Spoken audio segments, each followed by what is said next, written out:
What's up guys? So, andito tayo sa Lakeshore. Dito gaganapin yung fishing tournament, no? So, magpa-practice tayo rito. Dala tayong medium heavy at saka isang ultralight rod. Siyempre, lure lang gamit natin at saka soft bait. So, ang ganda ng area na gaganapan nila ng competition. So, shout out dyan sa mga tropa. Oh. Nasa Lakeshore na tayo. So, tanghali na ako pumunta. Kasi naglaba pa ako eh. So, let's do this. So, alright.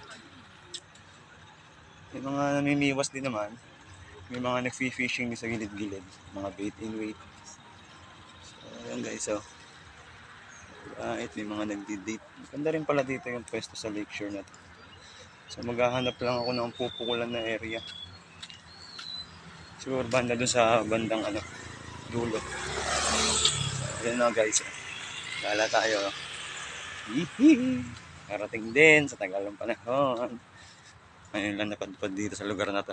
Ang ganda pala rito. Alright.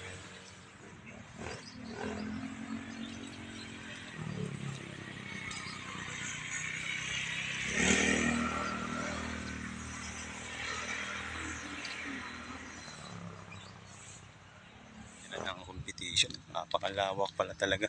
Yung kabilang side daw doon, resident area na daw yun eh. So may maninita na yata ron pag doon ka pumunta sa kabilang side na yun. Sabi ng guard. So kaya dito lang tayo sa bandang gilid-gilid lang. Dito kasi marami mga ferry boat eh. Oh. Pero okay na okay dito pala.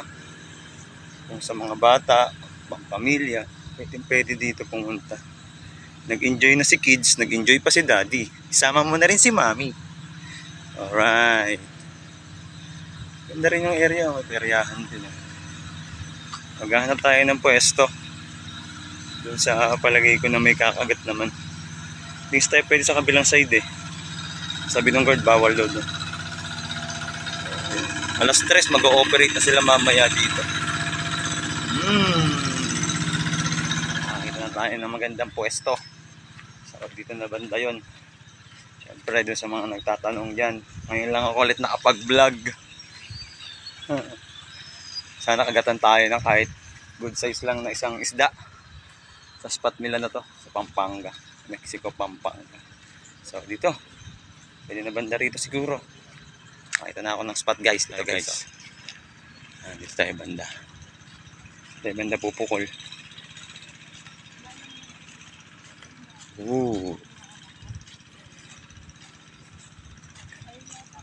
Ano yan?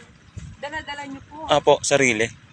Ano mga nahuhuli? Ano, tilapia? Susubukan ko pa po magkas eh. Thomas Naked po target ko eh. Ano yun? Thomas Naked po. Ano yun? Isda din? Alien fish po siya na malaking itsura niya parang dalag. Mayroon din dito niyan. Marami po dito niyan. So magta-try lang. Hanap ng pwesto. Sana kagatan nga eh. Tingin ko dito banda sa may gitna. Dun sa may sulok sana, bawal lang dun eh. So yun nga guys. Tara. Alright. Tayo. Salamat sa experience. Napakagat natin yung toman na malaki. Ayan, ganda dito mga master Alright. Ganda dito. Daming magaganda pang babae. Ang ganda pala dito sa Lakeshore, Pampanga kapag gabi na. Ang daming mga ilaw. Ang ganda. Tapos na ako mag-fishing. At di na tayo napahiya sa araw na to. Naka-experience tayo ng kagat ng toman dito. So, laki ng spot nila rito. Enjoy naman. Ano nyo? Ang ganda, di ba? Yun ganda Pwede ka mag-picnic. Alright. Ang ganda ng fishing spot. Pauwi na ako. Yun, ang ganda. Ang ganda na naglalakad. So, ayan kita mo. Ganda dito sa Lakeshore. First time ko pumunta rito. Tagal ko ng plano pumunta. Ayan, may nagkakas pa. Bait cast. Pa. Hangers din yan. Ang ganda. Ito yung kaninang area na pumunta ako eh. Sabi, iinit pa ngayon, wala na. Ang dami pa ng tao pumupunta rito. Yun daw. Parang Pasko pa rin. Yung tamang kasi tropa oh. Tamang casting. Yan, great cast. Dito yung gaganapin na ano, pera. Ayan, ang ganda ng area. Diba? So ako, palabas na ako mga master eh. Lalakad pa ako, wala ako service. Medyo malayo-layo yung laka rin pala dito. Ganda rito. Hapon na, uwi tayo.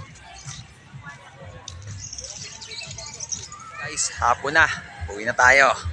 Experience tayo ng kagat dito sa Lakeshore, Pampanga. Mexico, Pampanga. So, yun lang. So, thank you. Tama.